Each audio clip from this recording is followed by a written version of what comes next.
I'm Dave Fawcett, and here we are sat in a car park in Avignon behind a circus.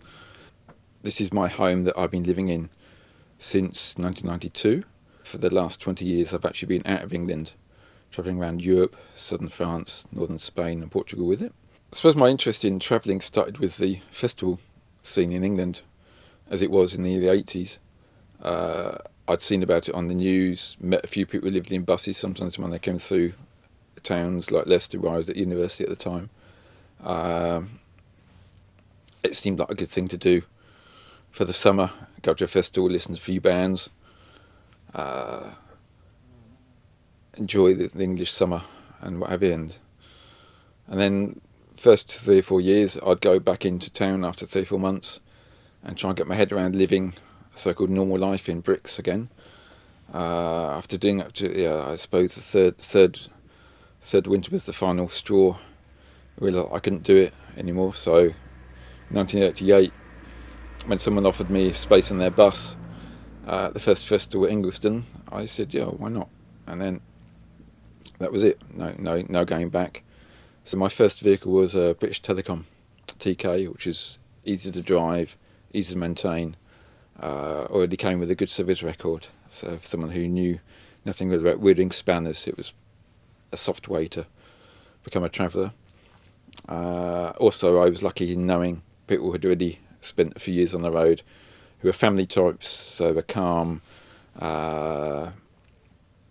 and fairly sorted people. So if ever I needed anything, I could go and help them, ask them for things, and they'd give me help, advice, sorting things out. My father also being a passionate person for steam engines, traction engines, so he used to take me to vintage rallies. So I was already photographing steam ploughing in November and vintage events around England. So when I started taking my own photographs by myself, I also started taking old vehicles, trucks, buses, and then when I obviously found friends who were living in them, it was a natural thing to take photographs of their homes as well, from the aspect of being a home and the aspect of being an old interesting vehicle. After several years I found I had an archive of about 10,000 photos, which for many years sat in cupboards doing nothing, especially when I'd come up to Europe and didn't have anyone to actually show or share the photographs with. Luckily, thanks to a friend who's in the web business, this developed into a website. This scenic photo shows a Bedford bus being slowly recycled. It was on its third engine change, and the person who'd done the third engine said he wasn't going to put a fourth one in, so the owner agreed with him and said, okay, so we scrap it, weigh it in. This was done in the middle of Torquay Tree Fair in 1989 in Cornwall. Being stuck in the middle of a large travellers' site with maybe 200 to 300 vehicles, many of which were of the same make and model, there was no point in getting money for the scrap metal. It was much better if parts could be reused by neighbours. So 3 guys spent a week slowly taking the bus apart, carefully, piece by piece.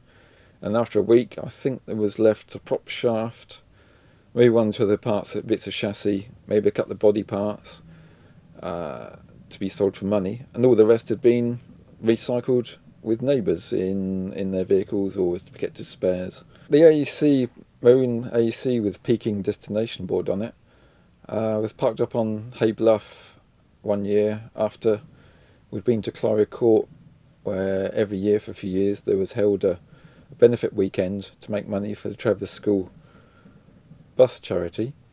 And then after one of the festivals here at Clary Court, we decided to go for a few days onto Hay Bluff, where in the autumn it's quite nice to walk around in the Welsh hillsides with the sun and the wind and looking around the ground to find magic mushrooms. Many people obviously bought an old vehicle, converted the inside of it, and then decided that the outside also needed a change of scene, and then either, like myself, got out a few rollers and paintbrushes and did something quite easy to do with masking tape and a few lines here and there, or they could get someone with more artistic qualities capabilities and let them have free range on their vehicle. Sound systems were part of the end and a new beginning of the Travellers scene.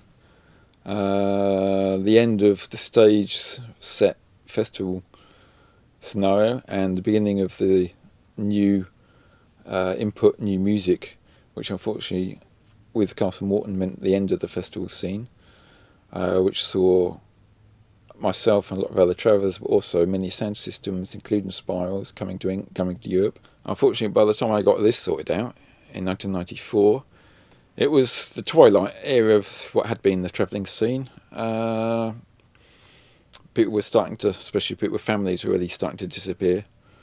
The techno scene had come in full time, which didn't please everyone, and which saw a change in attitudes, a change in how the scene operated, and the festival scene after 1992 Castle Morton was finished, really. So then, just before the 1994 Criminal Justice Act came in, I decided that that was it. There wasn't really much point in staying in England. So along with quite a few other people, I hopped over to Europe on a ferry, started doing the festivals here, then found a way to live with the fruit work, and then found that I could live here quite easily, and there was less hassle living as I wanted to. So I've carried on, and here I still am.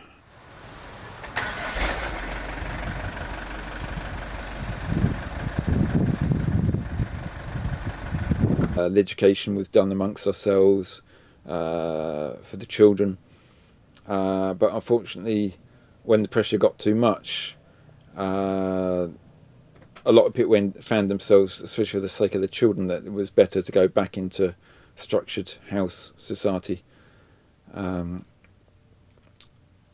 so it became more and more harder to survive as people were used to, especially as it was a lifestyle based on self-help and relying on people around you, which works when there's a lot of people around you who are capable of offering something, but when there's less and less people willing to help, or just less and less people around to be there when situations arise, it meant that it does become more of a survival aspect situation.